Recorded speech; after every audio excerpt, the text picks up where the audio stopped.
ships coming directly from the mainland to Moloka'i. You would go Oahu first. That way we could control things on Moloka'i. So the first thing we learned was to control access to Moloka'i. And we had to, in order to do that, you have to learn the system, the governmental system. If somebody wants to do something, they cannot just come and do it. They have to go through steps. And we didn't know all the steps. We had to learn all the different steps. If you like build one airport, if you like deep draft the harbor, if you like build one hotel, if you like drill one well, whatever you want to do that is going to impact everybody, the government has set up a system of processes. And if you don't know the process, then people will just do what they want to do on your island. So it's really important for us to learn the process. And we did it the hard way. There was no community college over here. There was no Facebook. There was no internet. There was no nothing. So we had to learn the hard way. We got bus up all the way, all the time. And that just made us madder and madder, and then we had to learn the hard way. So, we're going to talk story about some of the interesting things that happened on Moloka'i. I haven't given it much thought, but until Loretta would go work for a couple of days, trying to put everything so I could follow something. And she has it on the board. And we looked at some pictures, and we also looked at some videos. So we're going to start with the beginning of activism on Moloka'i. And then that means we have to start with Hui Alaloa. Until Loretta went out. So I don't know what she had in mind for the legacy of Alohaina. But Hui Alaloa was in the 70s, the mid-70s, when a bunch of us got together. And a lot of us were hunters. And every place we had my uncle Kapu. Kapu here, Kapu there, Kapu no trespassing. I said, oh, my uncle, you own plenty land, right? So we couldn't go to many places without getting hassled. And most of the places that we wanted to get to was owned by Moloka'i Ranch. So early on we had some really big scuffles with Moloka'i Ranch because they decided that they were going to keep out most of us. So in order for us to, we was born into that, right? So we was born into all these signs and gates and fences, and we thought that was normal when you're born into something. But then we had no connections to the university. Like I said, we had no internet. We couldn't figure out what was. The only way we could figure out what was to hang out with our kupuna. And when we were growing up, nobody used to like hang out with a kupuna because they only pull your ear every time. And it's like scolding after scolding after scolding. So not too many people was interested in the kupuna. But we got interested, and we started talking story with them. And the story that I remember was Auntie Mary Lee. She was a really kind-hearted person, so she was always telling us some good stories. So she told me the story of how they used to go down and with their mu'umu's down to the beach. And mu'umu, yeah, they put the mu'umu, they fight by the water, and they catch the fish with the mu'umu. They had so much fish. So I said, wow, where you guys went? Oh, we're down by Pala'au. Oh, you guys are down Pala'au. How you guys went Pala'au? What do you mean, how we went Pala'au? Just drive down to Pala'au. Oh, you had to get the key. You had to get the key for go through the gate. Oh, no head gate. Oh, no head gate. I said, yeah, we still go to Pala'au because that was the road to get to Mauna Loa. We never did have that mountain road past the airport to get to Mauna Loa, all along the ocean. So we said, wow, no head gate. Yeah, no head gate. So my first court case, because I was hard-headed and I wanted to, when I hunt the deer, they don't know how to read the signs, you know what I mean? So, no trespassing. They trespass, what am I going to do? I not can stay on the other side of the gate. That was your defense. So I follow the deer. Where the deer go, that's where I go, and I got into a lot of trouble. So anyway, short story, I got arrested. Oh, this is Bridget. Hi, I know mostly everybody. Where are we going? She's going to be a big part of this story. Her Holly was the hangout for all us guys. Grand Central Station. Grand Central Station. So, in court, I had to get one lawyer. Because they took my rifle, everything, and they wasn't going to give me back. So, the lawyers that I had back then, today they're judges. They were part of, what do you call those lawyers, the free lawyers?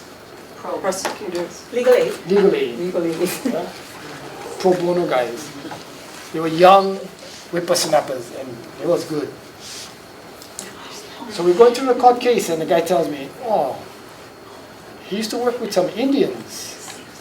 And he said, they get the same kind of problems, the Indians have the same kind of problems. And then he showed me this little book on land rights that came from the mainland. Land rights. Oh, interesting. So we're looking at the land rights. And then we started thinking, wow, I wonder what rights we had. We never heard of Hawaiian rights before. So that was the beginning of us actually trying to figure out what the heck is going on. And when we found out about the Indians' rights, then we started looking at whether the Hawaiians had any rights. And then that led from one thing to the other thing. And we learned how to do research when we go to the library. It was like, how come the kupuna could go on that road and now we not can go on that road? And who would put the gate? And they had, we gave them permission to put the gate. Why did we put the gate? All those kind of questions. And we found this map. The oldest map we could find was by this guy named Mansurak, the map of Moloka'i. And sure enough, the map showed that this was a government road. So, if it's a government road, that means it's a government road, that we can go on this road. So we said, okay, who gave them permission? And nobody could figure out how it went from a government road to becoming a private road for the big ranch. So since we couldn't get any answers, we decided we're just going to go on the road whenever we like go on the road and just do whatever we like on the road. And of course that got us into more trouble. So the more trouble we got in, the more we needed lawyers, and the more we found out the hard way that we had certain rights. So that's when really Huialaloa vision. So Huialaloa, the group of the Long Trails,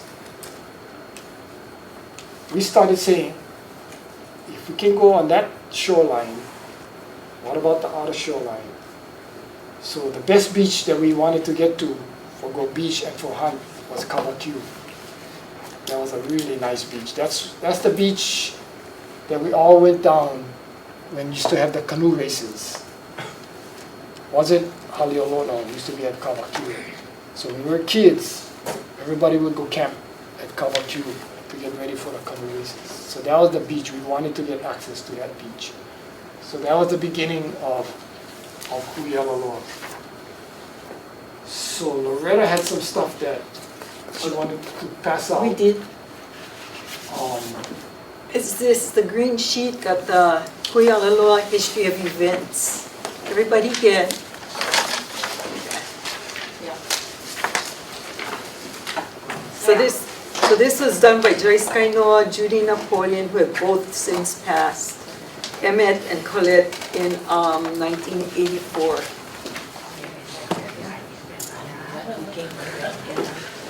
So this is a shirt everybody used to wear back then. Oh, they'll bring that back up for us. Need your swag. This was this was the hard shirt to get a hold of. Major swag, that means it's good. Anybody know what this is? The law That's of the the law. splinter paddle. Yeah. What's the name of the law?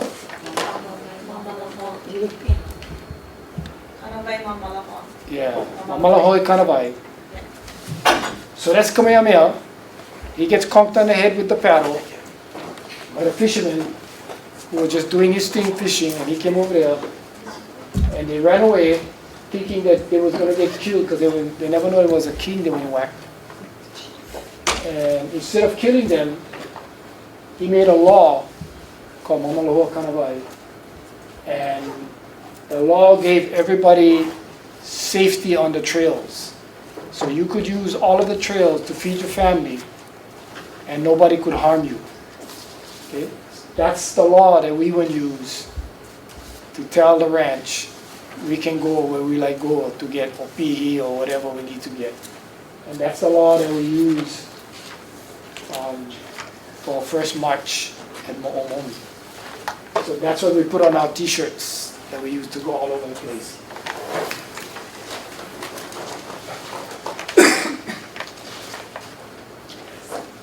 Sorry, Uncle. So you guys let a march from Mo'omomi to Kaukyu?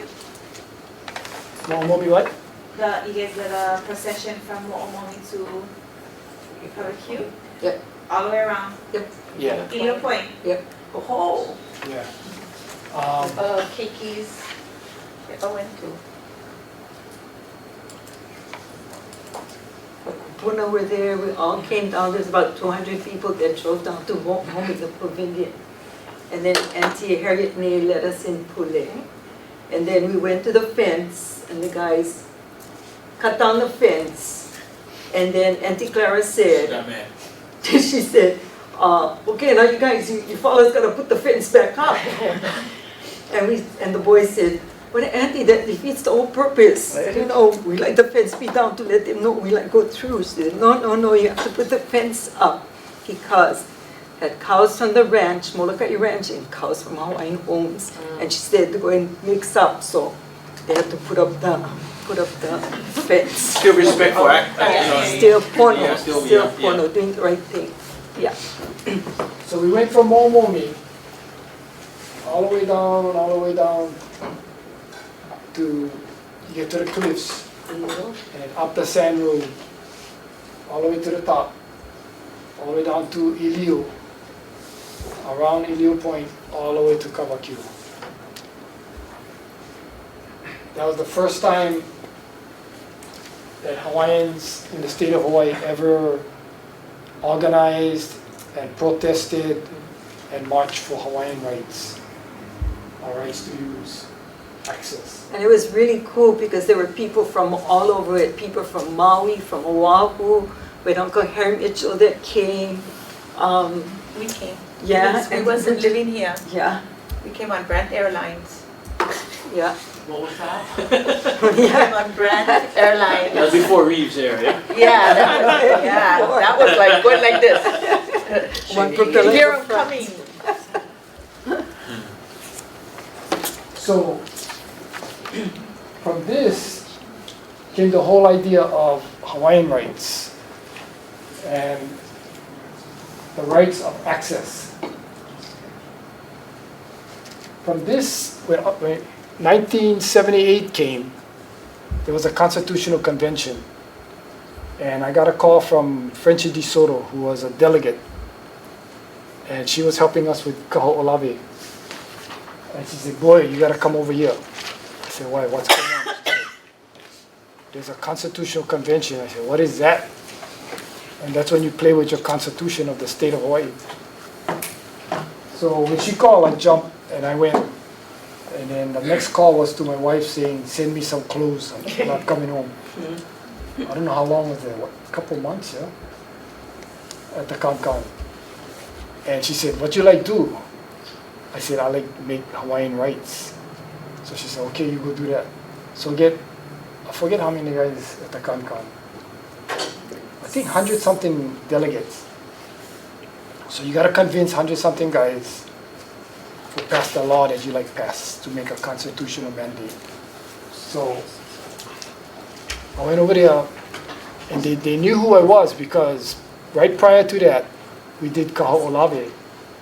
So we was hiding on the island of Kaho'olawe for 38 days. 35 days. And every day I think had 3 or 4 TV stations. Every day on the news, they would put on the news whether or not we got caught. Because the military, they would send airplanes at night, platoons of people, all kinds of guys to find us and get us off the island. And they couldn't find us for all that time. So every night, the question on all the TV station was, did they find them? And before they can put that story on, they got to tell the whole story of what was happening at Kaho'olawe. So it's like night after night after night was a story of Kaho'olawe on the news. Just like how I get Kilauea. Everybody like know what's going on with Kilauea. So we became like pretty much household words. So when I went to the Kankan, all the guys who got elected, they all knew who I was. So it was easy for me to go inside and talk story. And all I told them, we gotta eat on Moloka'i, we no more food, we gotta go, we no more access, they cut off all, we cannot do this. So we passed Article 12, Section 7. So Article 12, Section 7 is the only one that I know of in a constitution that says Hawaiians have the rights of access to subsist. So I had to fight with lawyers at the Kankan because they said it was unconstitutional for the Hawaiians to have those rights. And I never understand. There was another constitution, the U.S. Constitution, that we were breaking by giving a special group special rights. So anyway, the grumble, and then you add the words to the Constitution for the rights of the state to manage. So we have the rights, but the state can manage the rights. So we just had a case on Kauai 2 years ago. This guy went hunting in his ahupua'a, arrested. They went to court. The state said, this boy is guilty because he could have, instead of hunting in his ahupua'a, the next ahupua'a had hunting grounds, state hunting grounds. He could have gone to the state hunting grounds and hunt. He didn't have to go to the Robinson ahupua'a to hunt. And the lawyer on his side says, the state can manage the Hawaiians, but they cannot manage the Hawaiian rights out of existence. So he had the rights in his ahupua'a. So the state cannot say, oh, you got to go hunt in the other guy's ahupua'a. Now you're managing his rights out of existence in his ahupua'a. So that was a really big win for us as Hawaiians, for those rights. He said, talking about rights, the first rights, besides the Huialolo stuff, came out of Mana'i. This guy named Billy Kalipi. He went inside his ahupua'a, Ohia. He was in Ohia 2, I think. And he went go hunt and throw petrol and go arrest him. And he had to go court. And he was, I forget what you call the case, the first case that ever came for Hawaiian access rights was his one. And the judge said he had rights, but the problem he had was he was living in Ohia, right by the turn, right by the mean turn when you come around. Right across the Ohia. telephone exchange. He was in Keawanui. He was working in Keawanui, so he was living in the ranch, had a ranch house over there, at a fish pond stay now. So he was in the wrong ahupua'a. But they couldn't arrest him because he did have rights. And then later on had some other people on the big island that said, no, you don't have to live in the ahupua'a. Each ahupua'a has those rights. Okay?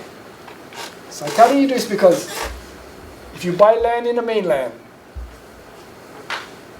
you build your house is your kingdom. Nobody can come inside your house. You can shoot them if you like, right? To protect your house, to protect your family. But in Hawaii, when you buy the land, inherent in that land are certain rights. And that's the thing that we fought for too. Because those rights were handed down from our kupuna. So later on we're going to talk about those kinds of rights, but those rights were inside the land.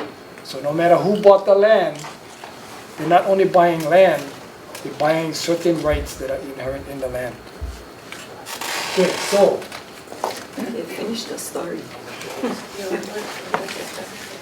We're more moving. Oh, we're going to go back, you know. okay, I was this is, with that one. so we have to march all the way from Momomi down here. We come all the way up, we stay on the top flats, heading for Ilio Point. What cut you guys? Then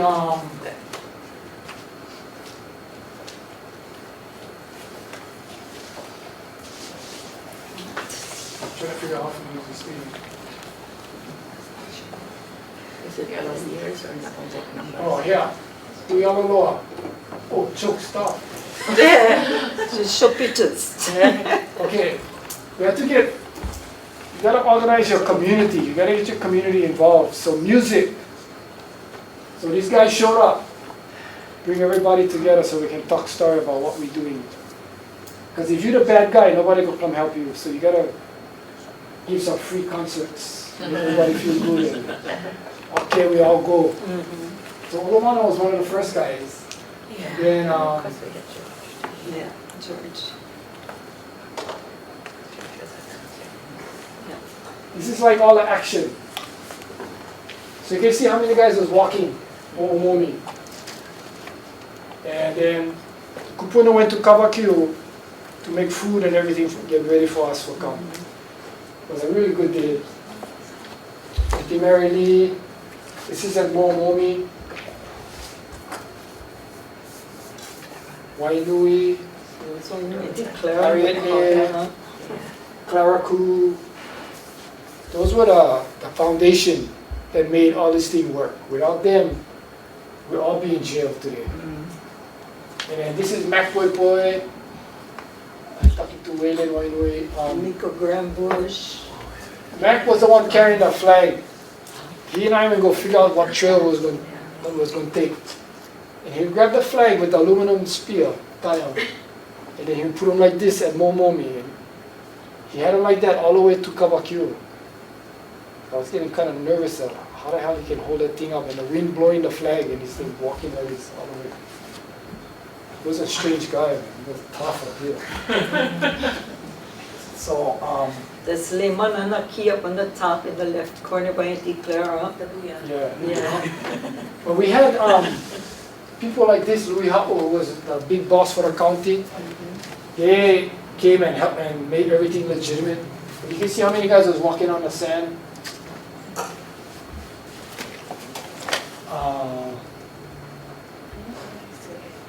Okay, I'm getting a hang of this now.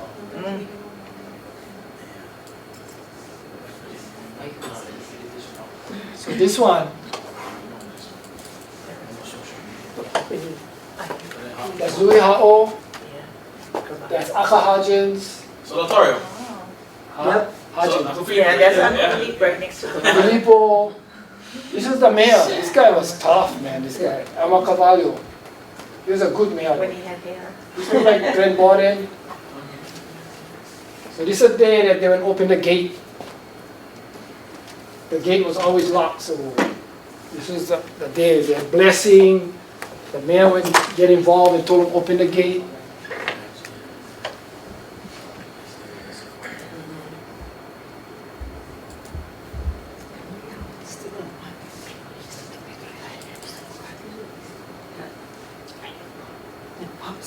So of course they had all the cups there. When we first went march, they brought on the barge extra cups with cars and everything for make sure. They was going to try to stop us. They was going to arrest us. They told us we're going to arrest you guys. But they never did. And this is the opening of the gate. And these are two guys, ranch manager and the mayor. They will give in and open the gates for us. And then today the gates are locked again. right? Who's the ranch boss that time? Not Hodgins. Yeah, Yeah, Aka. that's it. Hodgins. Wow. That's him. That's Aka. So the deal we made was, okay, 10 years. Because we said the next generation, if they like go down, you guys go fight for the next 10 years. And if you don't like fight, tough luck. That was our like, okay, just keep everybody, you like something, go get them. So today the gates are locked again. Everybody we- wants you to jump. But you can go down to the golf course and Yeah, go to the road and Bad, walk bus bad up. road. The bumpy road. Or you can go back, fight, and open them up again. That's Kuleana for the next generation.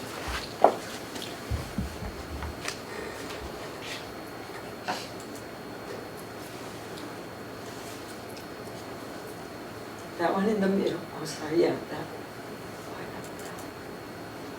Okay, this one, that one was not sure. Yeah, Momomi, not sure. This South Shore. This is to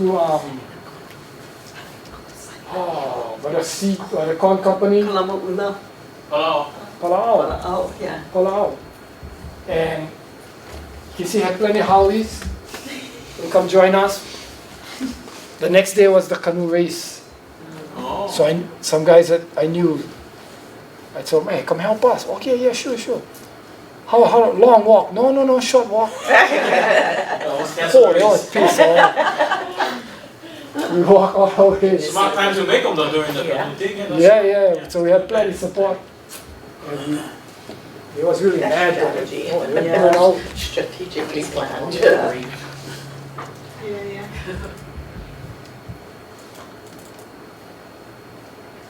So he's climbing over all the gates because not supposed to have gates. Who is that? With the hat? That's you? me. That's you, yeah. And then my Helani on the other side. Oh, Oh. Yeah. Uh-oh. Are we back? His machine hacking up. Machine on the clicker. So at that walk, it was really cool because the Lili Okalani Children's Center, her name was Sister Mary Knapp, and she was one of the women that walked with us. She walked, George Helm was there, Auntie Clara Sabas was there, Sunny Kaniho, who was an activist for rights to Hawaiian homelands, came from the Big Island to march. We had people from Oahu.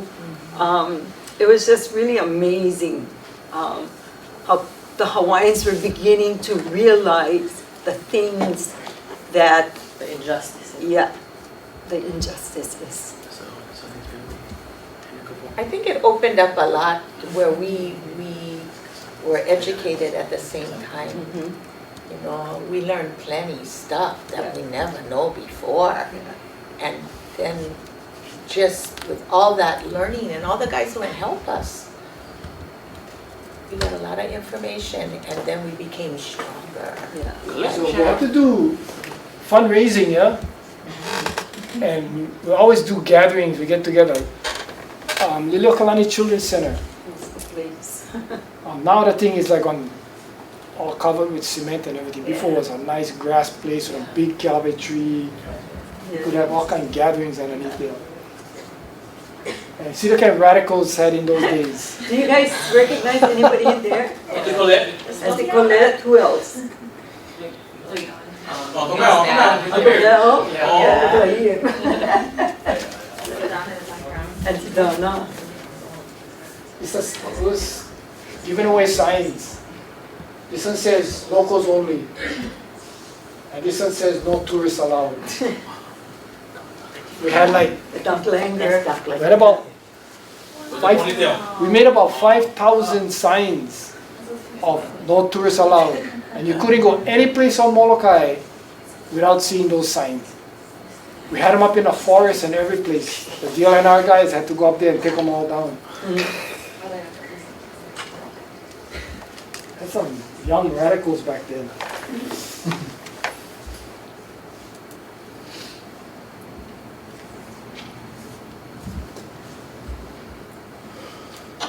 So, one of the ways we, you gotta organize, you gotta always try to bring people together.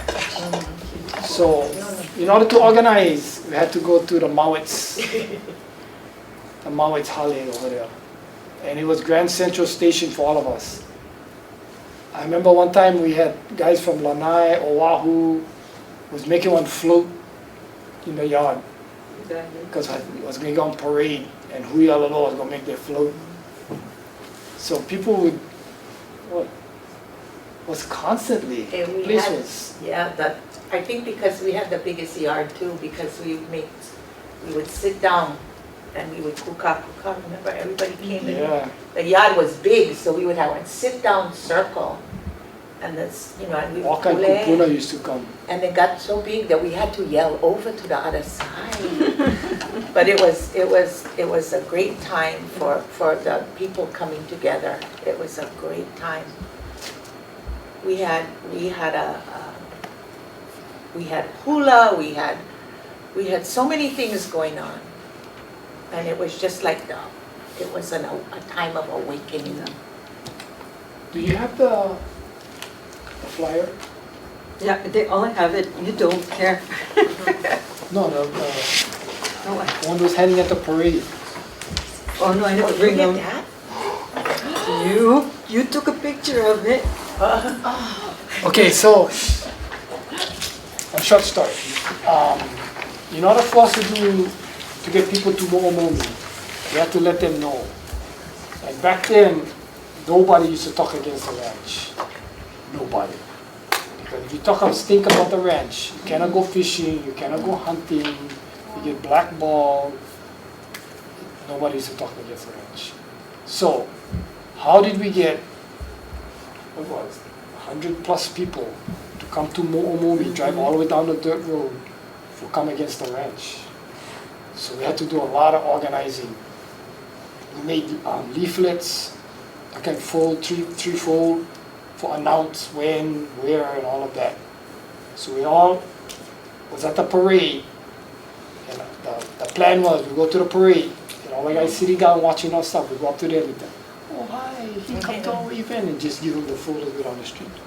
So we're all standing by Bank of Hawaii with all the information. You go. Now you go. Now you go. Nobody wanted to go and tap somebody on the shoulder and tell them something stink about the ranch, right? You don't know if family or what. So everybody was holding on to the stuff. Oh, this thing not gonna work. So George Helm come over and grab all the stuff. I should have known. You go over there. He said, give me that. Oh, nobody would hit him, nothing. Oh, wow, right? So he would break the ice to teach us how not to be afraid to go tell whatever your issues are to people. And then we would go pass out to all of the parade people over there. It was him, because he was an entertainer, so he wasn't afraid of crowds, right? He was actually, George Helm was pretty much the main guy for all of the activist stuff that he was doing. He was like the key person on the top. And that's because he was so talented. And his ability to play music was like way up there. His voice, the kinds of songs that he would learn, his ability to play instrument was tops. So one day, I get into a different story, but I'll talk about George Helm right now. I went to Kianai, and we had to go to visit the kupuna down there. They wanted to see us. They wanted to invite us to come. And it was on church. And it was like, the church starts 7 o'clock, kind of dark. So we went because we tried to talk to people. So we're doing our thing all day. We never all mess up. Tea leaf around the head, long hair. Big impression, right, on the kupuna. We come inside the church. We was late. Okay, so we get 2 strikes walking through the door. We moi lepo and we late. So it's like, talk about stupid. And we come inside in the back, and they're all in the front row. And they're speaking Hawaiian. So now 3 strikes, none of us could speak Hawaiian. So they turn around, they look at us, And we turn around like we're not there. We came all the way to Kenai and we blew it. So they start talking Hawaiian and we don't know if they're talking stink about us or what. But you could tell they wasn't happy with us. So we don't know what to do. What you gonna do? They're talking Hawaiian. Nobody know how to talk Hawaiian. We must all go home. So George would stand up, go outside, get his ukulele. Came inside, and he started singing. By the time we left, they was all hugging us. They was condemning all the news media for calling us hippies. That we're not bad boys, we're good boys, all that kind of stuff. So was this ability to sing that would bridge that gap with the kupuna. And that's how we became really strong about them telling us what we wanted to know. Because George and I went back again during the day, and our goal was to find the mana. Because every place we went, the Hawaiians used to talk about mana. And we wanted to know what that was and how you get them, because we wanted to find the mana. So once George made that link to the kupuna, and he used to work for Hawaiian Airlines, so he could fly any old place. So he and I used to fly all over the place, talking to kupuna, looking for the mana. So anyway, side action kind. Sorry, okay, top left. Go Top left. go to the one that directs you. There, bingo. There. You say, oh, you can't teach old guys. Yeah.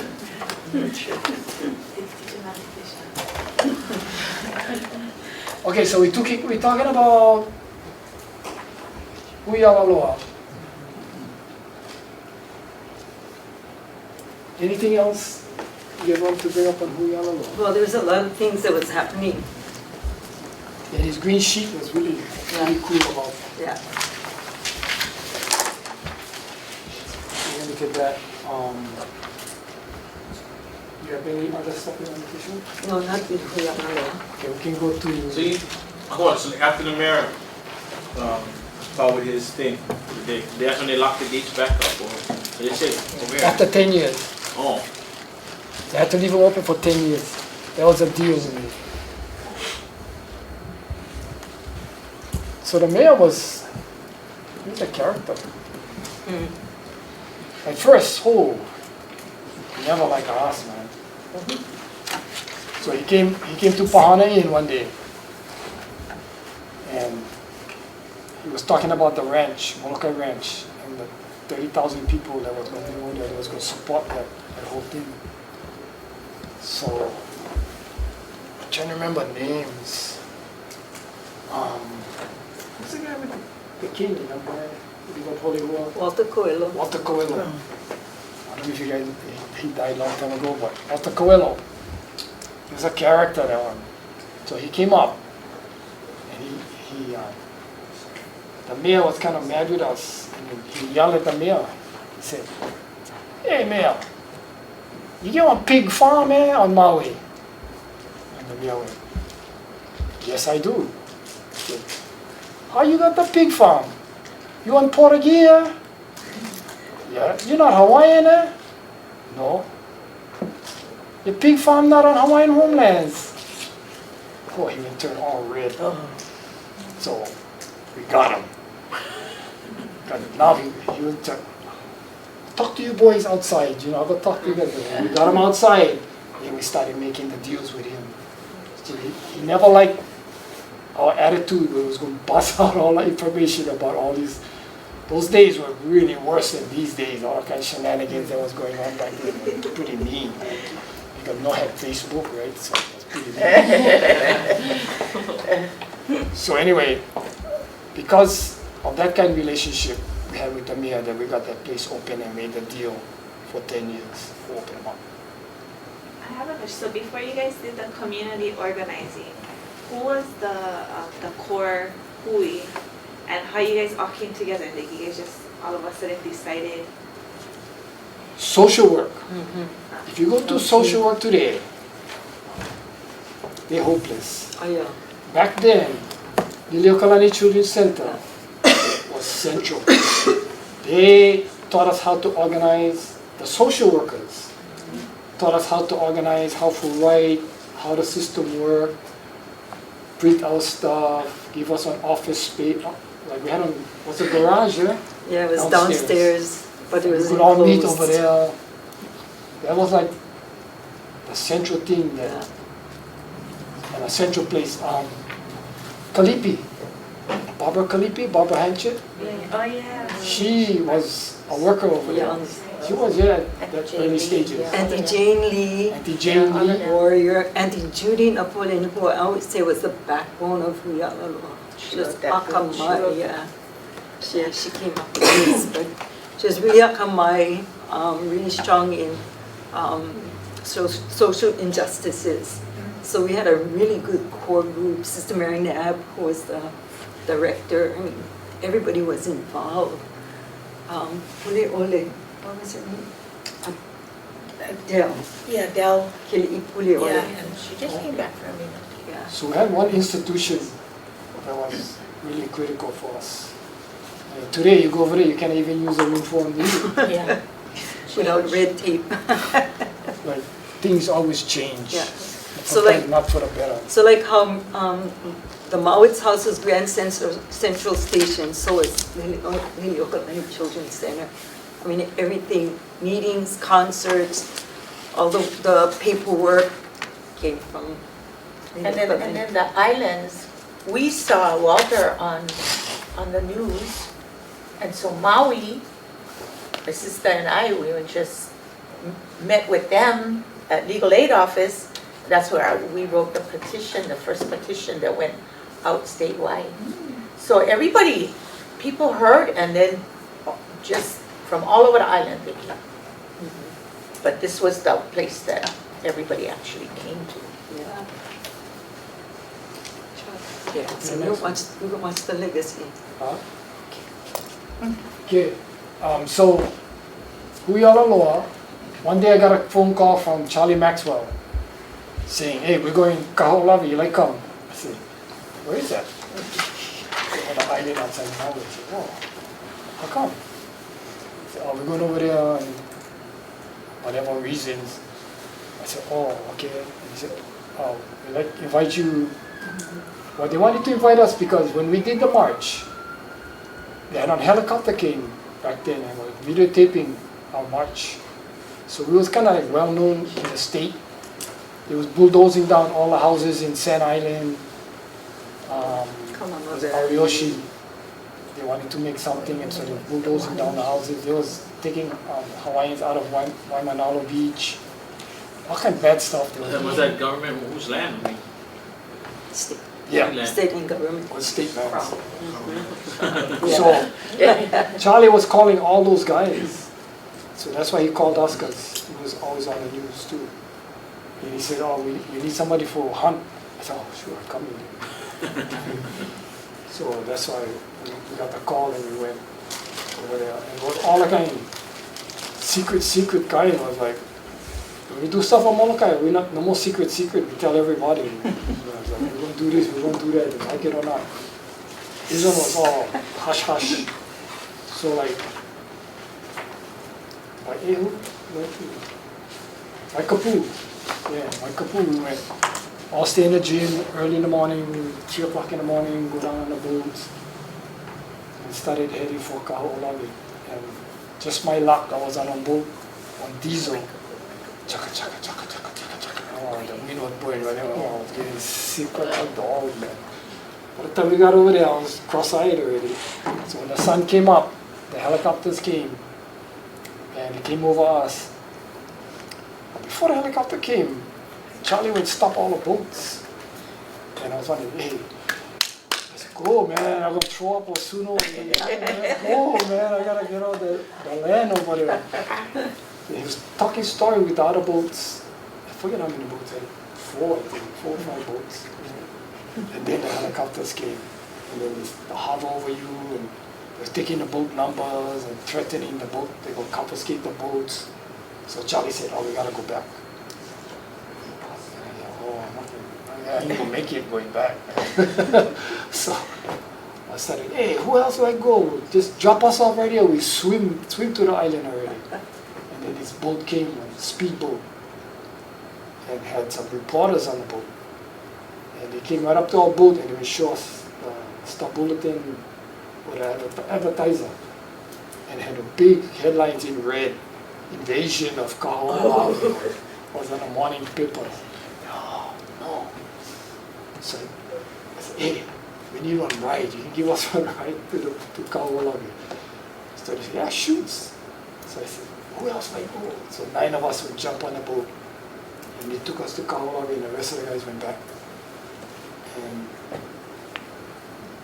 9 guys went on the first thing they did was big fire, in the can, corned beef, sardines, And he was catching crabs. Stephen was trying to catch crabs. So anyway, I was sick, man. So I told him, so they headed to the bushes. I figured I'd go in the bushes, get some of the stuff out of my stomach. So Emmett went out, where are you going? I said, I'll look around. He said, I'm coming with you. So he and I went in the bushes. And then I said, wow, this place just like we're saying. Same like we're saying. So I was curious, like, maybe we get goats or deer or whatever.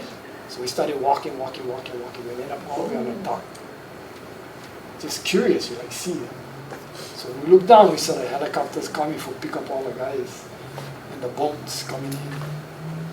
So we started watching that. I said, oh no, they're going to take them out. So the helicopter started coming up.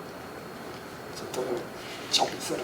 You know that kind of rain too much. Crevice. The crevices at the beginning of the. So it's covered with grass. The helicopters came over, they couldn't find us. So just when the sun was ready to go down, it's okay, we better start walking before we walk on the dock. By the time we got down to the bottom, it's coming night already, everybody was gone. And Cape New Wagon, the Coast Guard boat was parked right outside. So they never come in at night. So we made on fire. I had shirt, only one long pants. So I had to take off my pants, use them for blankets. Oh, the crabs, they're mean, man. Oh, can hardly sleep, the crabs all over you. Got up in the morning, no more water, nothing. Because they were supposed to leave the water for us. That was the deal. I learned this later. They said, okay, we're going, but you guys gotta leave water for the other 2 guys. So they said, okay, we'll leave water.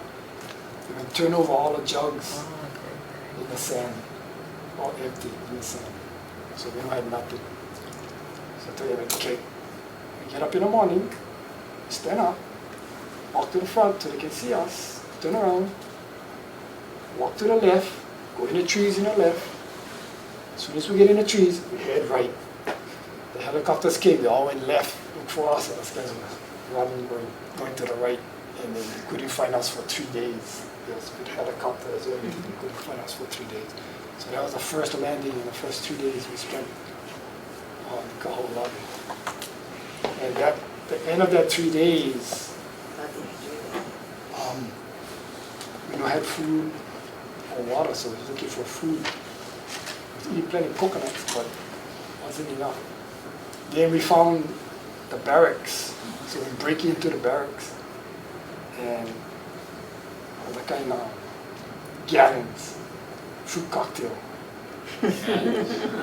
crackers. Oh, when you're hungry, you're stupid. Oh, we ate almost a whole gallon. Oh, came sick. So we're like, oh, we gotta get out of here. We don't have to wait for the helicopter. We're ready to get out of here. So we took off, but when the helicopter went up, something came over my life. The island was telling me that the island would die. So by the time I got to the airport, I was out of it already. All I could, in my mind, all I could see or hear was the island saying it's going to die, it's going to die. So that was it for me after that. Not too sure what would happen after that, but he was totally committed to making sure those guys stopped killing that island. On the island too, as part of that he got arrested. To give supplies. I think no, he went to go help look for them. Oh. Yeah, and he got arrested. And at court, was it Judge King? He got arrested with Glenn, yeah? Him and Glenn, yeah. Glenn Davis. So when we went to court, the judge was asking everybody who went before him, will you go back to Kaho'olawe? If you had a chance to go back again, would you go? A lot of them said no, they wouldn't go back. So the judge says, okay. When it was time for Carl's turn, he could lie like a bugger, but you know what? He never lied this time, and he said, if you had a chance to go back to Kaho'olawe, will you go? And he went, yes. And I went, what? What? So his sentence, he didn't go jail or anything, but he was the only one that was banned. He could not step foot on Kaho'olawe again. But on October 2004, when we did all go back, he got to go. And the trucks took him all other, because he was 4 months later he passed. So that was something really special. But everybody sacrifice. You know, you gotta sacrifice, yeah, and it all works out. You know, on that one video I saw my auntie Esther Linky, Uncle Dickie's mom. Auntie Esther Linky was on a boat. She was on. Growing up, we had no idea that she was doing this kind of stuff. So nobody really talked about it too much. But she, yeah. So you can occupy, organize. I wrote down a couple of things here. Gotta give them time, I think. You gotta make sure that your cultural base is solid. All the things that you do, when you occupy or whatever you want to do. Don't stray away from your culture, because that gives you the foundation for whatever you want to do. Which one is next? How do I type it in? On the top. Which one? This one? Yeah. The pictures. Is that what you're looking for? Sorry. YouTube. Different video. On my other's computer. So what she's looking, after Kaho'olawe, I think we did cruise ships. I think cruise ships did after. Cruise ships was really interesting and tricky too. We ended up at the legislature, we ended up, a lot of times you're going to find, no matter what issue you're going to pick, people support, people don't support. And then what you're going to do will affect other people, and they will get mad at you. So you're going to have to stand your ground a lot of times. You got to make sure that whatever you're doing is pono and right, because you're going to get so much pressure. And the cruise ship was an interesting one, because we took gas on that one, because people were trying to make a living, and the cruise ship was going to come right before Christmas, and everybody wanted side money. And we was over there yelling at the tourists to stop people from getting their side money. So it was like, we want to conk our head everything. But we had our reasons. We did our homework. You got to do your homework. That was George Helm, always after us. Do your homework, do your homework, do your homework. Make sure you know what the hell you're doing and what the hell you're saying. Because you can get pressured, and if you're bullshitting, you're going to sink. So a cruise ship that was one interesting one. We actually had 2 cruise ship battles on Moloka'i. One was the big ones. There was supposed to be like 1,000 guys coming off the cruise ship into Kanakakai Wharf with one bedroom. And it was like, you gotta be kidding me. You know, and then how they was gonna look around the island, they would have to use it, like, just wait to Pau school and jump on the school buses. I don't know how they was gonna do it, but it was like super stupid. But the guys who was really mad with us was the guys who come to Kanakakai every Saturday. And I don't blame them for being mad at us. But the negatives was way greater than the positive. Because those guys coming off the cruise ship, they all paquets, man. They like buy one t-shirt or $2 this. Or they never come for spend money. They just came for Maui. That's all they came for. So the cruise ship, you got Yeah, this one too, we got some really good help from Brother Nolan. It's always good to know good musicians who tell your story.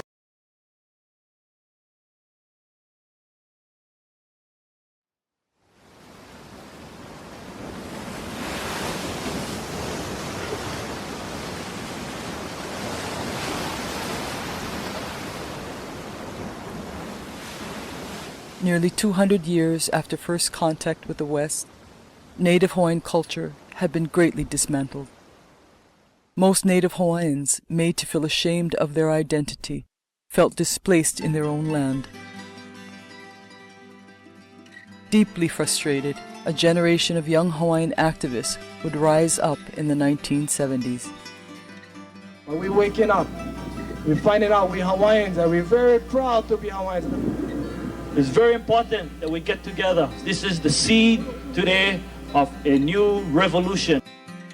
The Native Hawaiian cultural renaissance is a complex story of reawakening, struggle, and determination. In many ways, it was driven by two simultaneous and long-standing efforts. The political struggle to free Kaho'olawe from the U.S. military, and the cultural challenge of re-establishing inter-Polynesian voyaging aboard a double-hulled sailing canoe named Hokulea.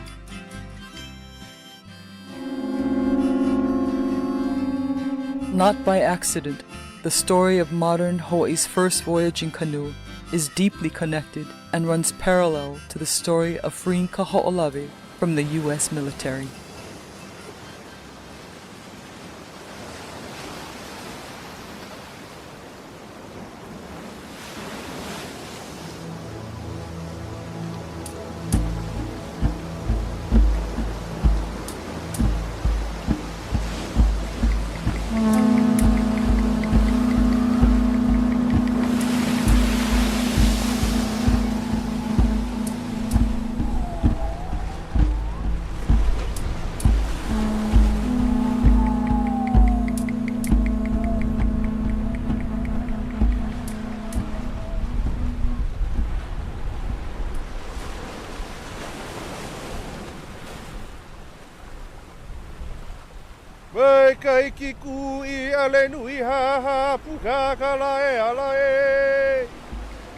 Located near the center of the Hawaiian archipelago lies Kaho'olawe, known in ancient times as Kanaloa. The smallest of the main Hawaiian islands, Kanaloa was once inhabited by Native Hawaiians, but for many decades, no one has lived here.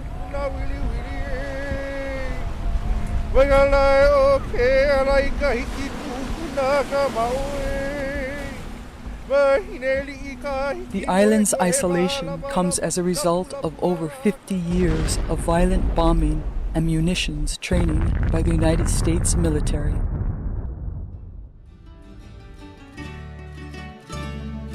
Today, the land is being brought back to life, and the island is calling for the return of her people.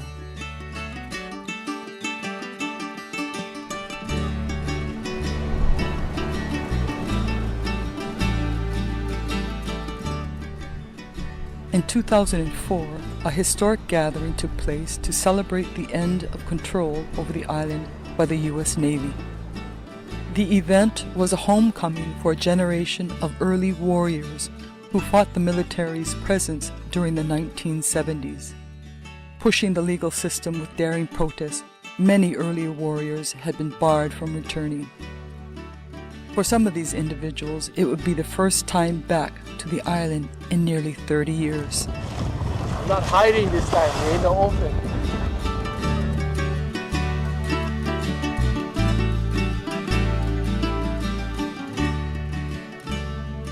Tomorrow's our birthday.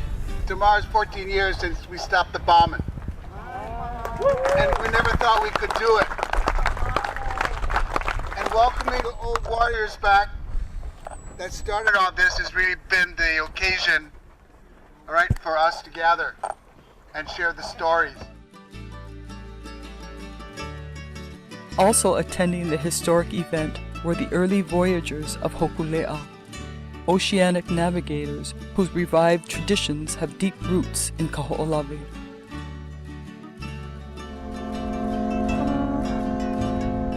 The auspicious gathering would ultimately commemorate the rebirth of the island and bring full circle a powerful movement that began in the 1970s.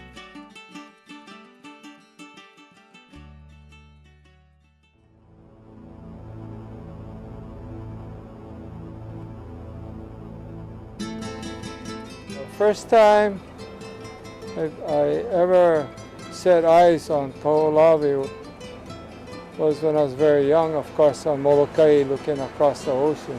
And you can see the island light up with torches every night, bombing. It was this unconsciousness about what was going on. We all knew it was Kaho'olawe. I said, brother, I just came from Kaho'olawe. Let's go. He had a dream that we supposed to come to Kaho'olawe. They said we're going, and 5:30 the next morning, they were on the plane on their way. 100 yards, man, them bombs came down. And they knew that we were there. By the 1970s, the bombing of Kaho'olawe only added insult to injury for a frustrated generation of young Hawaiians. The idea that their people were being denied access to a Hawaiian island, an island being destroyed by the U.S. military, would spark radical ideas and become a daring avenue for searching out a new sense of identity. What is the Hawaiian way? We didn't know what was the Hawaiian way. All I knew was we gotta stop that sucking bombing. We have to stop that bombing. In 1976, Charlie Maxwell of Maui decided to organize an occupation of Kaho'olawe to draw national attention to the historic injustices suffered by Native Hawaiians. Joining him were activists from Huialaloa, a group that had won shoreline access rights for Native Hawaiians on Moloka'i. Three of the leaders of Huialaloa were George Helm, Noah Emmett Aluli, and Walter Ritte. We got a call from Charlie, and he wanted somebody to do the hunting to feed everybody. So that was my thing. So I'm assuming I called you and Georgian because the three of us ended up coming over to Maui. So it was all secret kind of stuff that night. You know, nobody knew what was happening. It was kind of organized by Uncle Charlie Maxwell and the Coalition for Native Hawaiian Claims. Emmett came to my house to tell my mother about going to Kaho'olawe, and I happened to be listening in the background. I was 20 years old. Emmett was going to Kaho'olawe. I didn't even know anything about the island. And being that he was going to go to Kaho'olawe, I was thinking, man, I'd like to go there, you know. Could I go? And Emmett said, you want to go? Let's go. So when we came to Kaho'olawe, the helicopter was hovering over us, and the Cape Nawagan was there, and they was yelling to all the boats, we're going to confiscate over your boats, we have all the numbers from your boats. And so some of my friends, all fishermen, they were all pu'iwa because they used that for fishing, you know. And then Charlie says we got to go back because we're being threatened by the helicopters with the megaphones and whatever, that they're going to confiscate all the boats. So I never go back, but I was like, hey, I got to get on that island now. The Coast Guard cutter went follow on all the helicopters. So Walter guys saw that, they would turn around and they come and they would land on the island. George landed just to touch the island and then left. And there was 9 of us. Well, George left right away. Yeah. Because you and I left. Yeah. We went Mauka. But you jump off first. And I knew that the Coast Guard was on their way. They landed and they served and they were there with their badges and this and that. And that was basically the beginning. I think they were looking for you two. You guys were gone into the hills. So by that afternoon, everybody was arrested except Walter and Emmett. So they came looking for us. We hid in the crevice, yeah? We hid for a long while, for about a couple hours. Yeah, we jumped in the crevice, covered ourselves with grass. And the helicopters came up and went right over us. Yeah. So then we kind of just hung out there a little while, and then we just saw all kinds of strong things. Yeah, well, we was over there looking for the mana, looking for all these kinds of things like we see in the movies. But we never know that thing crawls through you from the ground and then slowly into you. You know, it's not like in the movies. When we first land here and when we leave here, what was really clear that we had to have other people come to Kaho'olawe to experience what we've experienced. News of the daring Kaho'olawe protests had spread throughout Hawaii. Impassioned by what they had experienced, Walter and Emmett set off on a second illegal landing 2 weeks after the first. Seeing how deeply affected Walter was by the experience, his sister Scarlett and his wife Loretta chose to go with them. I looked at him and I really knew that he changed. I really knew something. He was different. So it was late. I said, I want to go. Take me. He was driven by something deep inside of him to go back. He just needed to go back. And so he asked me to go, so that's like Scarlett, like, yeah, let's go. We was in a darkness. The boat got stuck. We was freaking out. I said, oh my God, what am I doing here? Then they fixed the boat. And we started getting closer and the island got bigger. And that's what I can remember is just staring, because out of nothing, this little island kept getting bigger and bigger and bigger. You know, and when I came back, I couldn't express to people because they had no conception that why the cause was so great was because here was just like there. But they never know. You know, they just never know. A month later, through negotiations with the Navy, the activists won the opportunity to legally access the island for cultural purposes. This time, the activists were accompanied by respected kupuna, the elders and practitioners of Hawaiian tradition.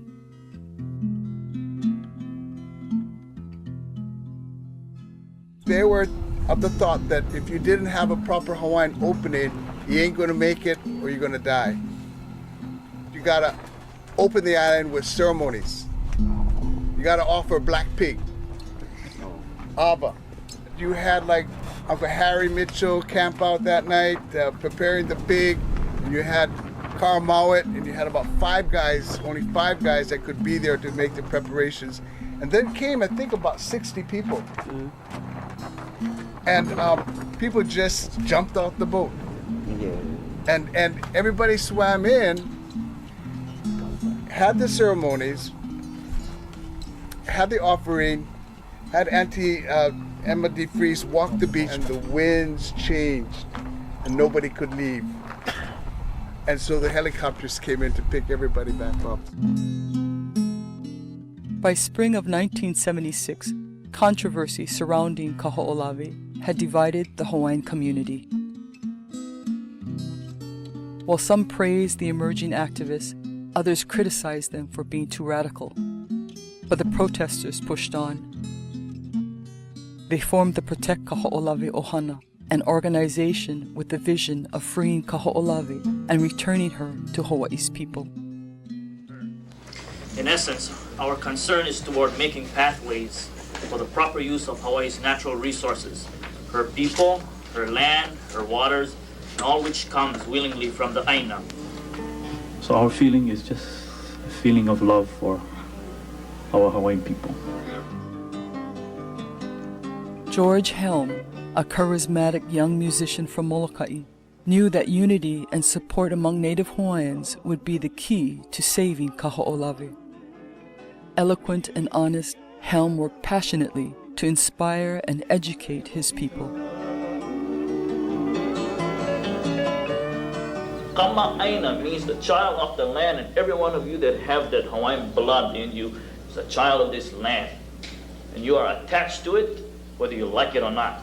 And you have that blood running through your veins.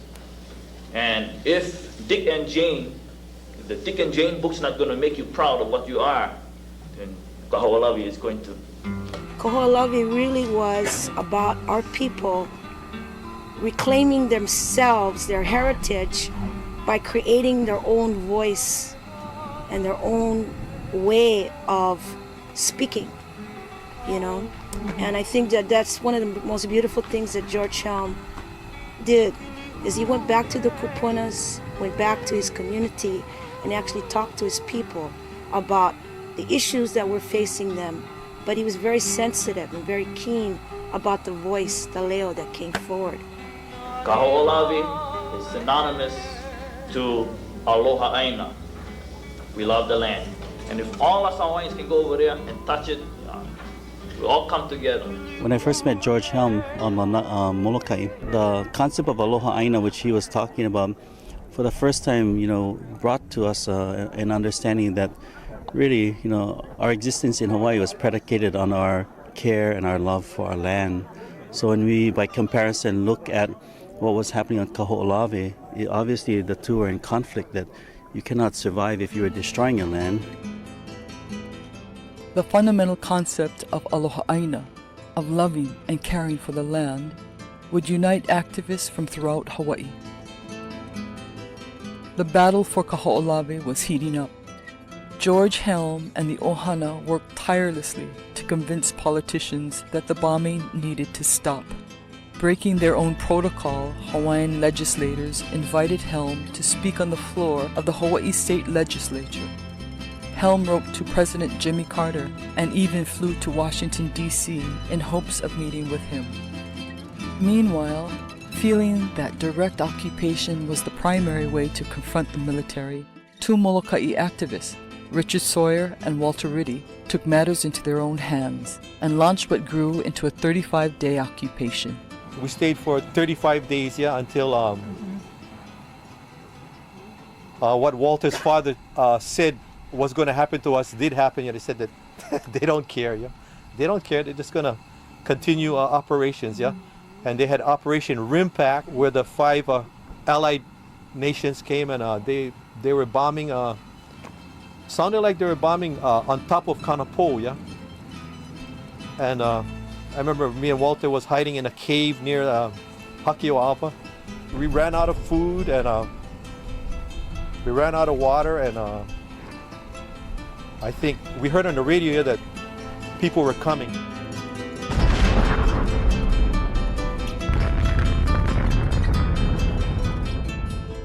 Concerned for Walter and Richard's safety, Helm and the Protect Kaho'olawe Ohana planned a mass landing to bring the two men additional supplies.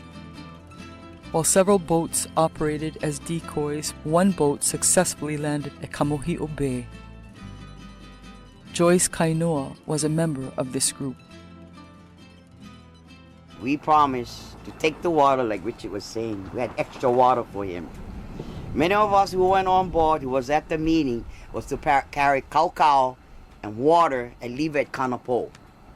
That was our orders, and then get arrested. But we were on the other side of the island. That turned out to be, when we did get on top of the mountain, we were right smack in the target zone. So we're in the wrong place because they're gonna stop the bombing again. So, I can laugh now. I wasn't laughing then. Now, we had this problem. We got to get across the flat land. We got to get out. And I think it was, 11 miles? Yeah, 11 miles. But where we are, because we go on this flat, we come out of the gulch, we all rest, we decide to walk at night. All of a sudden, we found ourselves, Moloka'i, come together now, because it's the mana. Now, because we're going to walk through this place, and we don't know if we're going to come out alive. All you can do is put your life in Akua's hands. And we asked to walk the path for us and run straight up across. We took all night to go across. When we finally, because it's so hard to see that you see these military trucks, get this big X on top of it, you get this white line going right around, target zero. And we were smacking it, we don't know where the hell we're going. All I know, I can see Maui. I can see Haleakala, so that's where we go. So we're going straight across, and I have to say, we made it to the other side. But this brother and Saul, when I asked him, they said, we're going to get arrested, So what are you going to say? Then I guess here, I don't know the exact word. This brother says, I think either you or Saul or Maka. He says, they don't can get arrested Because what? They just was there on parole. For all of the Hey, they quaver. What? I hate that part. No, but see, this is God's truth. And then now, so I'm telling him, what? He says, you guys gonna get arrested. Do you know these feds? You know, that means if you get arrested, they're gonna throw the key away. You guys, so I told them, you guys gonna swim off this island. You know? So I said, you're gonna swim, you're going back to Maui. Do you know? That's God's truth, that's what they did. I didn't know what the hell was going on. They just gave me a ride over here and said, let's go attack. The two men from Kauai swam the 8-mile channel back to Maui. The remaining group successfully delivered fresh supplies to Kanapo and was soon after arrested. Walter and Richard continued their drawn-out occupation. George Helm, concerned for their safety, decided it was time to get them off of Kaho'olawe. He coordinated a secret landing effort and asked a young man from Keanai, Maui, Kimo Mitchell, to accompany him.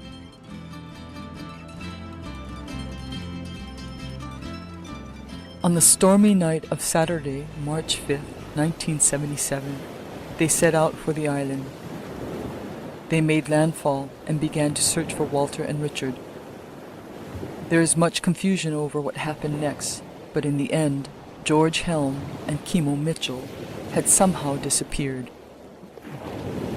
Believed to be lost at sea, the two men were never found.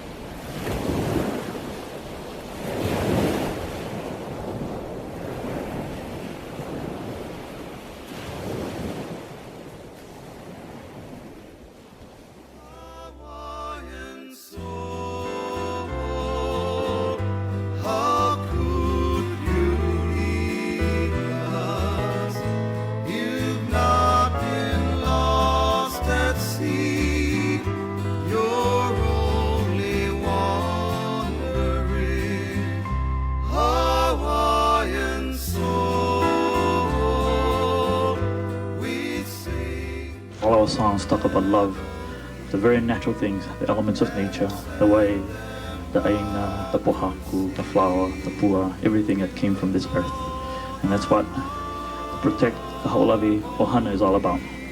We're saying that our kupuna is asking us for the proper respect to the heritage and to the souls that are still living around this Hawaii name.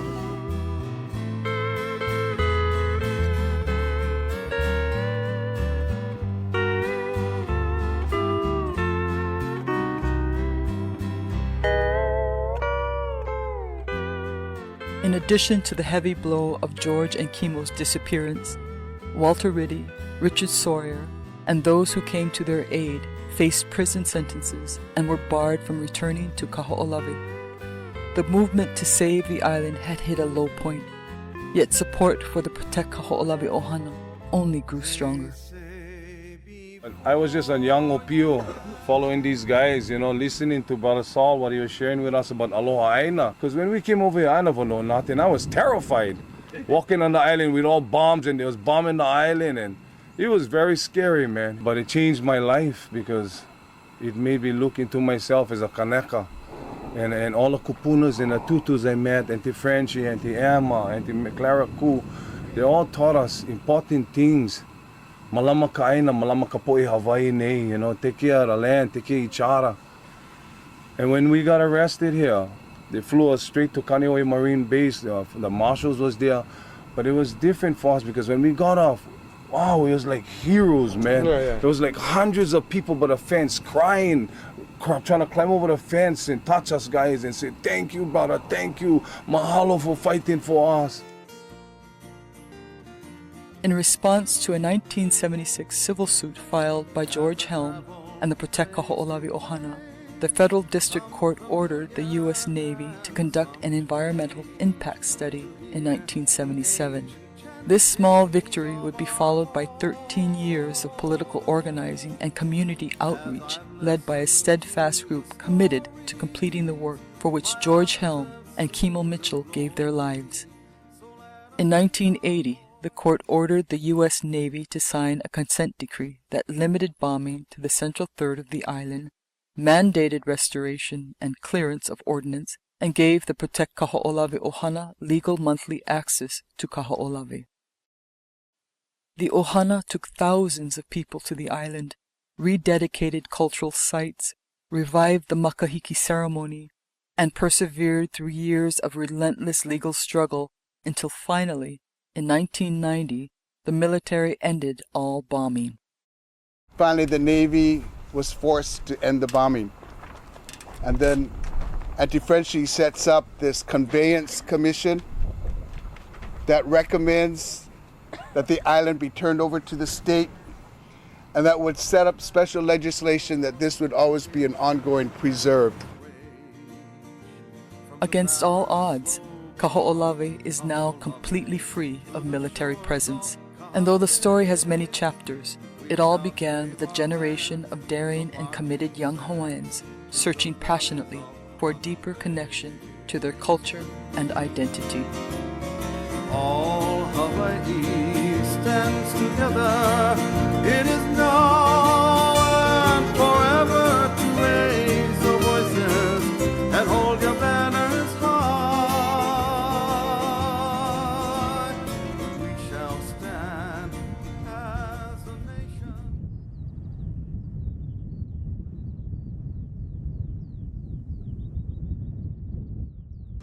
The early warriors of Kaho'olawe were not alone in their effort to reclaim their native Hawaiian identity.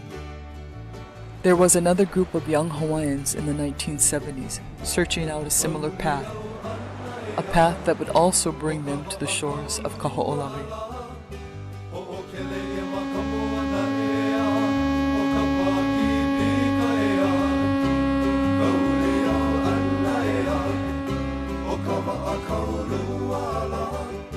The gathering on Kaho'olawe in 2004 included the historic arrival of 3 voyaging canoes and the early voyagers of Hokulea.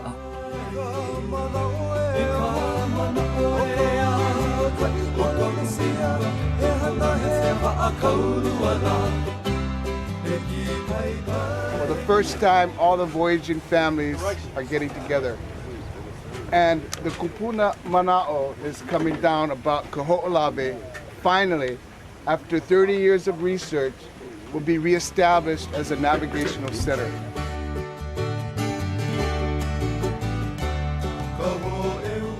The connection between Kaho'olawe and seafaring is significant and ancient.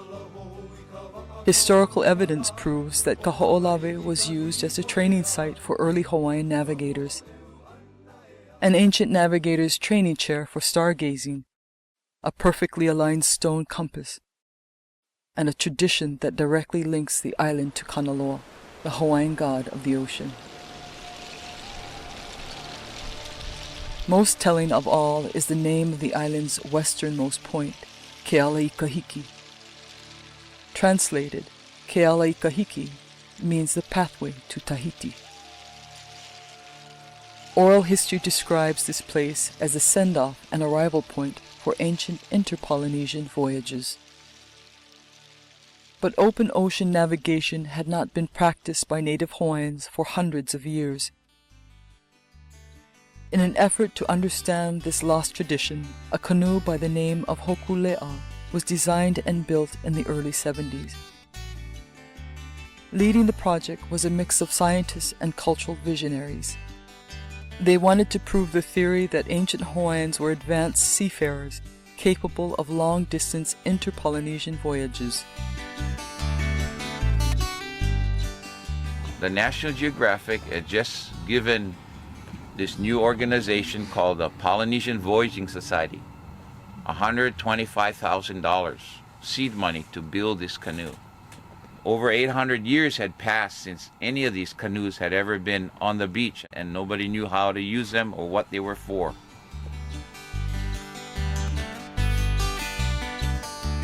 Hokulea sailed throughout the Hawaiian Islands to recruit and train crew members. With the cultural renaissance already stirring, the vessel captured the fascination of young Hawaiians. For a fortunate handful, the canoe would become their destiny.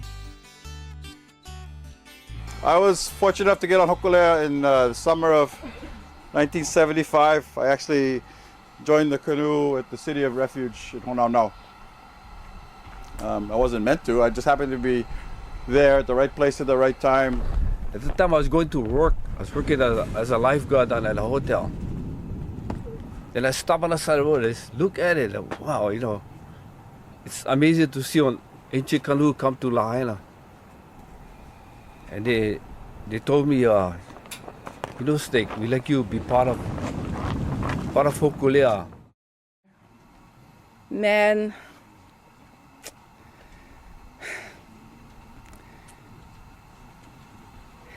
that was like absolutely the most beautiful thing I ever saw come into our harbor. And I thought, if I can just touch this canoe, I'll be happy, just to touch it. Hokulea would go on to complete her first voyage to Tahiti in 1976, the same year that the occupations of Kaho'olawe began.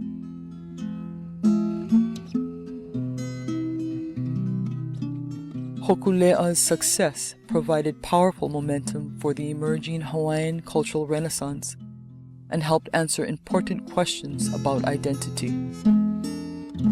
There's truth in sailing on a canoe.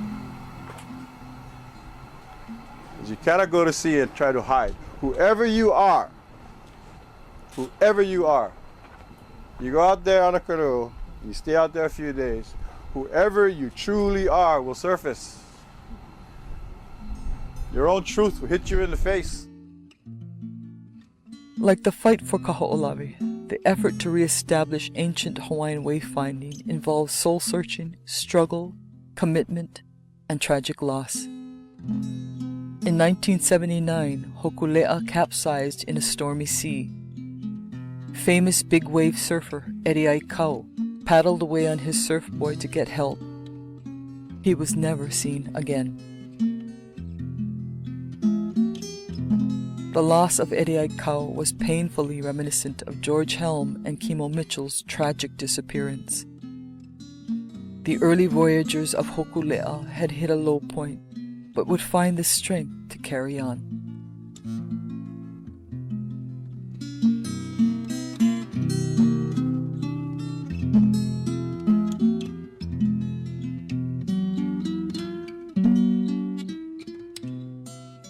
The crew members of Hokulea soon became icons for a generation of young Hawaiians. Master navigator Mau Piailug, who navigated the canoe to Tahiti on its first voyage, would especially stand out. From the tiny island of Satawal in Micronesia, Mau was recognized as one of the last living traditionally trained wayfinders in the Pacific. Through his involvement with Hokulea, Mau is credited for re-educating Hawaiians in the ancient art of non-instrument open ocean wayfinding. To me, Mau, he has all his ancestors with him. He knows things. He looks at the clouds. He knows what's happening in like tomorrow.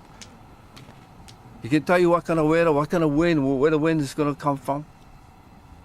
He has all the ability to do that. Rain came, and in the squall, so we went in the squall. And when we came out of the squall, the escort boat was going this way, and we were going that way. And Mao smiled and said, they don't know where they're going. Coming to Kaho'olawe for the first time, Mao would share his vision of uniting the families of Kaho'olawe with those of the voyagers by rededicating the island as a navigational center.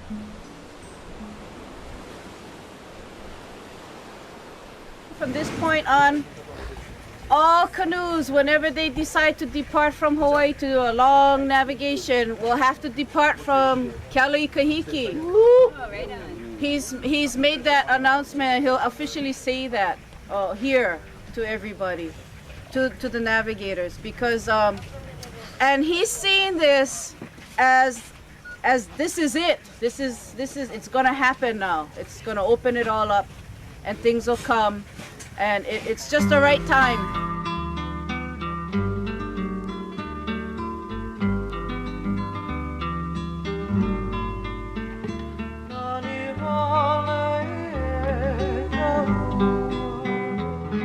Despite the parallels between the Kaho'olawe effort and that of Hokulea, there has long been a painful divide between the early participants of these two movements. The division came in 1976 when members of Hokulea were asked to bring the canoe to Kaho'olawe to help in the protests of the bombing. You know, in the last few weeks, but we've been going out to all the islands. A lot of the early warriors had expressed some concern about having the canoes with us. There was a lot of concern because when we were fighting for Kaho'olawe and we had wanted the canoes to come and join us, that their leaders, who are no longer their leaders, were reluctant to join us because they were getting federal funds, etc., and their boat would be confiscated, like a lot of the fishing boats would be confiscated. And so they weren't there for us at that time. Those political decisions that were made in 1976 hurt, not physical hurt, but what they call a differential cause inside. And it's about taking that away too. What happened was, I believe it was the Navy and the Coast Guard declared that if Hokulea got anywhere close to Kaho'olawe, they were going to impound the canoe. And this is prior to us leaving to Tahiti. Subsequently, when we did depart from Maui for Tahiti, instead of taking what we believed was the very cultural and correct route of Keala'i Kahiki, we went north between Maui and Moloka'i.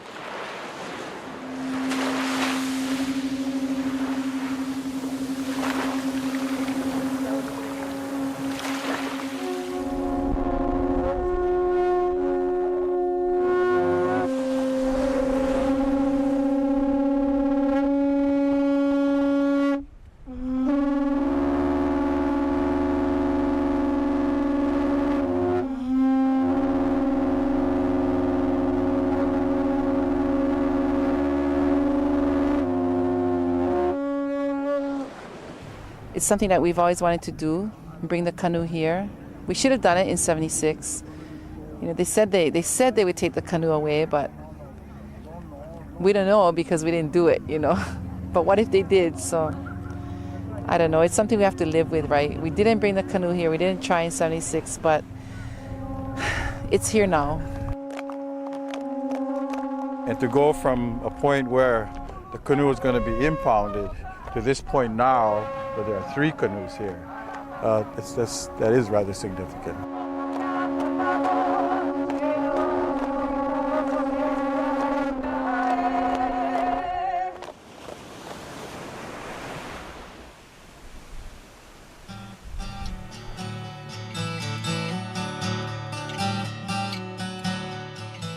Being able to come onto Kaho'olawe, I see so much similarity in what the early warriors have done and what our kupuna and the voyaging side have done. As I think about the last 30 years, you know, Hokulea is now like an icon. It's like represents kind of the Hawaiian Renaissance. But alongside with that has been Kaho'olawe. Now, with the voyaging, we've always been, in general, kind of really non-political and just wanting to do the voyaging and do it as much as we can to bring that back. And the real activist side actually has been the early warriors and all the folks that are involved with Kaho'olawe. And it was, in the early days, it was very separate, and there was there's some hard feeling about that. But as time has gone on, both have become very important to where Hawaii will go. And it's real important that they come together.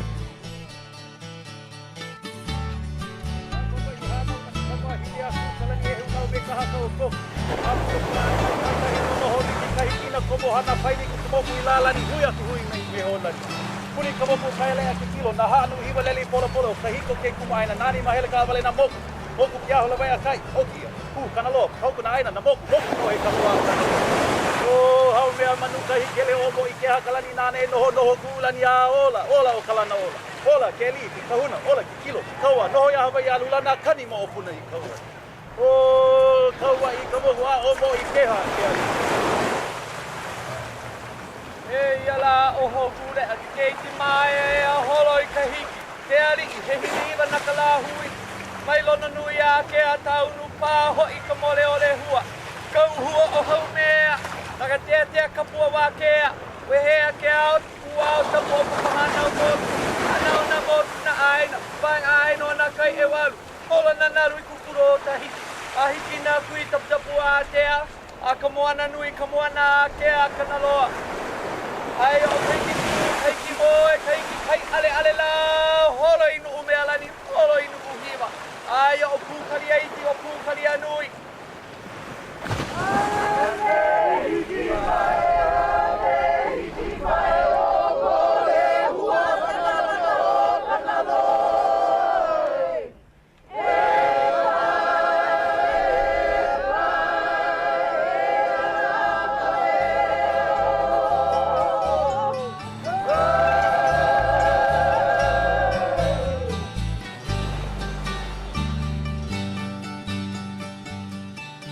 For the early voyagers, the arrival to Kaho'olawe was not only an opportunity to heal their relationship with the early warriors, but also an occasion to reunite with one another. They came to honor both the story of Kaho'olawe as well as their own story. Mao has come, and because of Mao, many of those who were involved with voyaging for many years and decades, many of them who actually were on the first voyage to Tahiti in 1976, I think there are 9 of them, in fact, if I'm right, are here also. So it's a big reunion for them also. We were like the first crew that sailed Hokulea to Tahiti. Well, I feel good because I see a lot of friends and there are a lot of people that is trying to all learn, you know, what we're trying to do.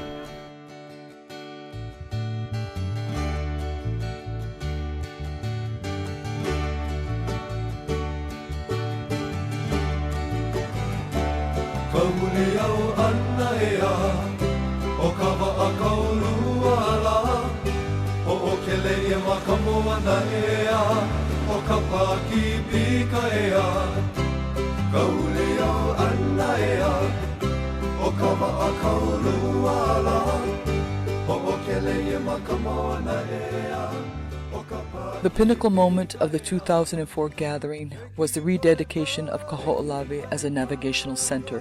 This was achieved symbolically through the blessing of a newly built navigational platform named Kahua Kuhike'e. Constructed by both Kaho'olawe and voyaging members, Kahua Kuhike'e was designed for navigational training as well as ceremonies related to voyaging. We had Master Navigator Maupiailu help to dedicate our Kahua Kilohoku, or Celestial Navigation Platform at Kealikahiki, which traditionally for Kanaka people is the most important, I think, site for navigation and for training, celestial training. And so the presence of Mao and the canoes, the Hoku Le'a, the Makali'i, and the Hoku Alakai, the new canoe, I think signify how, again, this island and and the island as a place to use as a resource for people has opened up again. The acknowledgement and blessing of Kahua Kuhike'e at Kealaikahiki would mark an end to the division between the early warriors and the early voyagers. It would also open up the pathway for a new era in the rebirth of Hawaiian culture, one marked by growing unity and shared vision.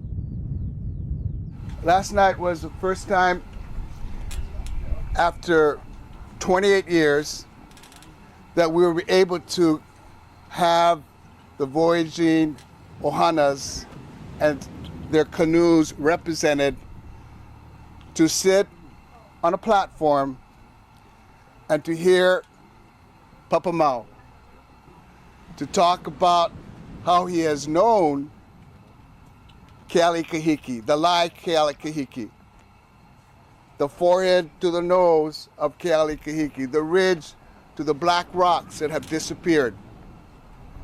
and what is the significance of that place, and how we could build that significance back up to its proper stature.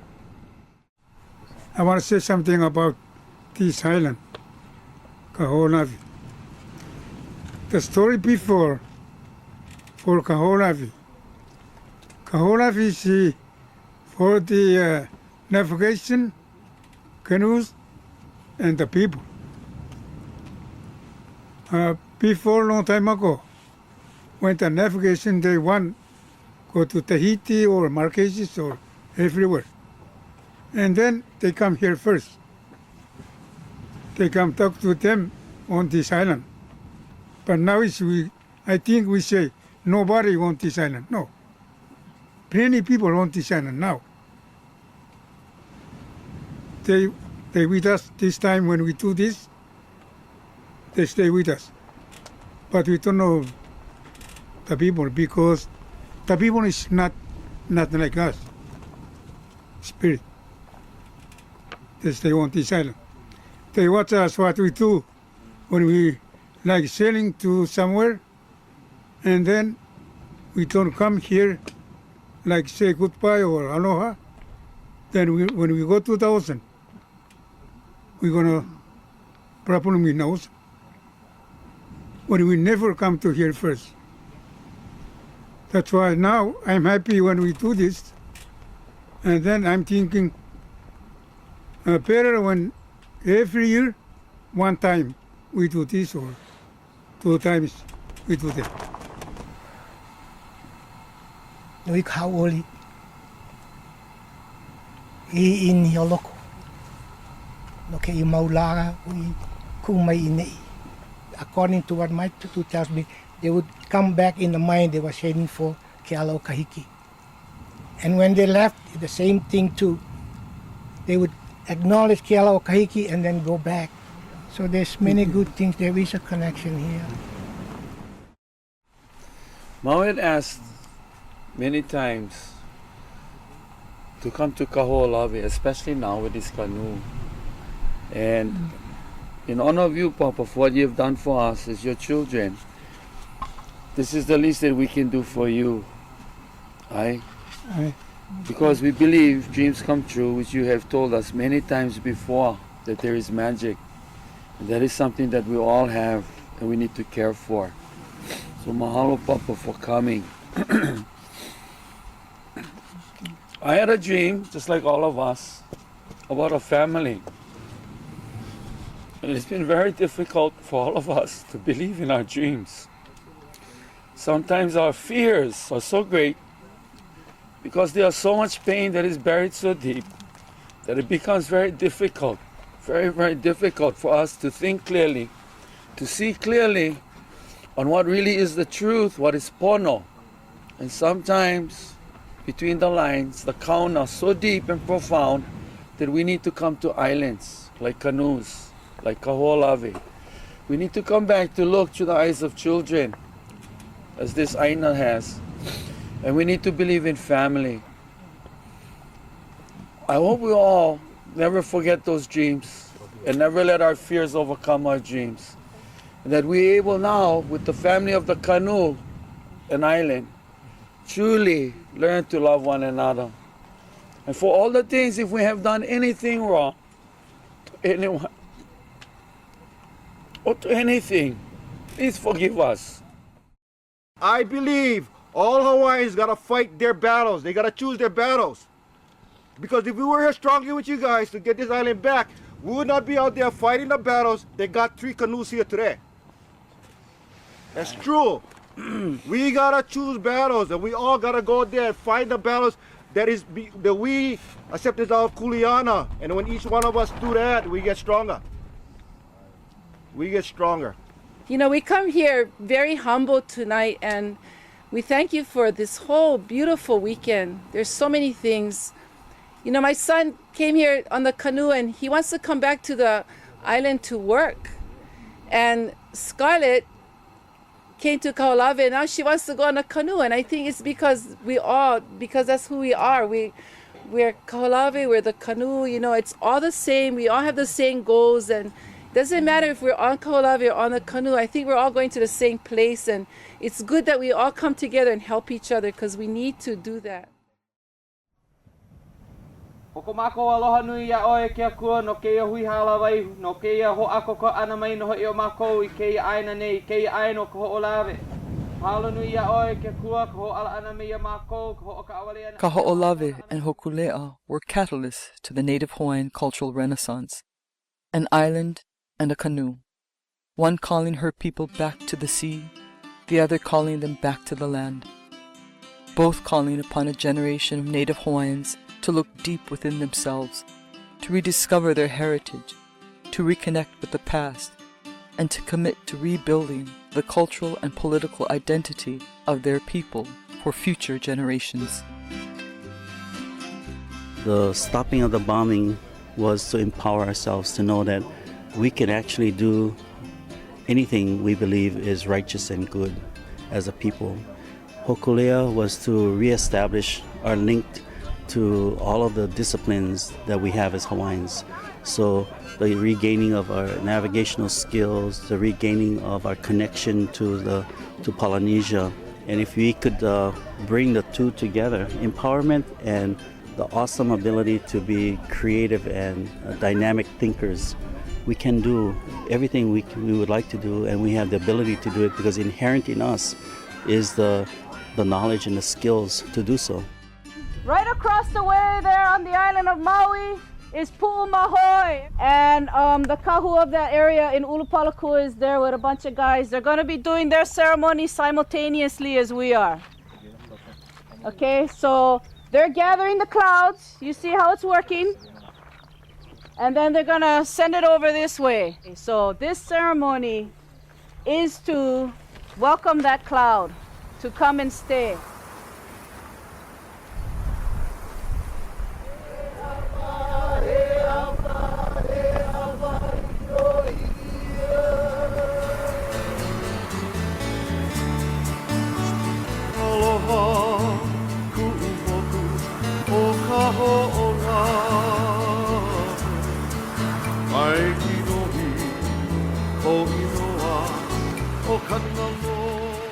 We move Kaho'olawe, so now we move forward as an island, as a people. And if this place is really a puhonua, as a puhonua, a place of refuge for people, a place for a gathering of a people, this was the first gathering of this new era.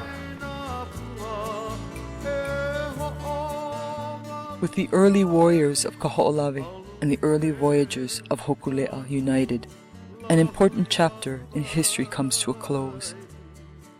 Through the healing of these two families and their return to the common bond of Kaho'olawe, of Kanaloa, the spiritual essence of the land and sea are again connected. Ancient pathways as well as new ones are opening. It is now up to the next generation to continue this important journey of cultural rebirth, of aloha aina, of reconnecting with the past and bravely navigating the uncharted waters of Hawaii's future.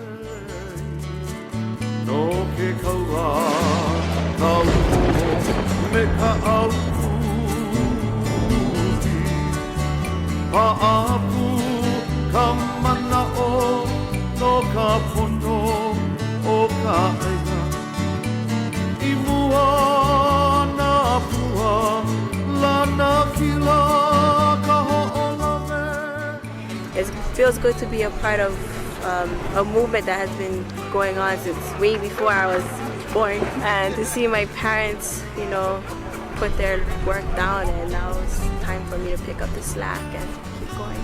Me ole kumako kuna alelo aya mako.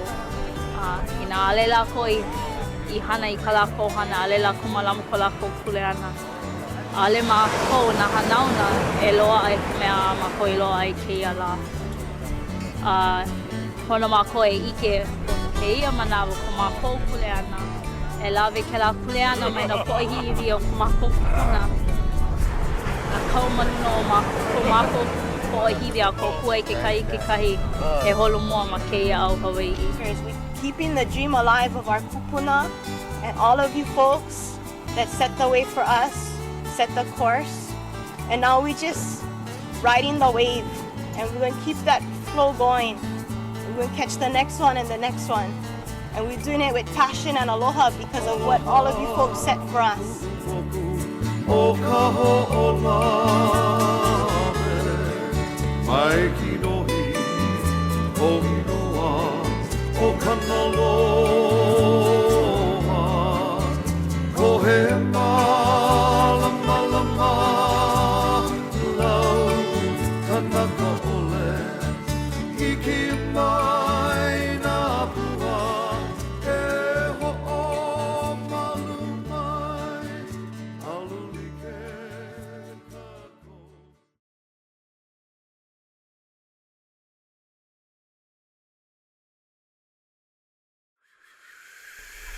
Ua he ina kuai Moloka'i, launea I ke kula ho'ole huala, kapalili I ka lahi o ka lahu papa, I ke ala ka The island of Moloka'i is celebrated today for its rich cultural traditions, unique island lifestyle, and pristine natural environments.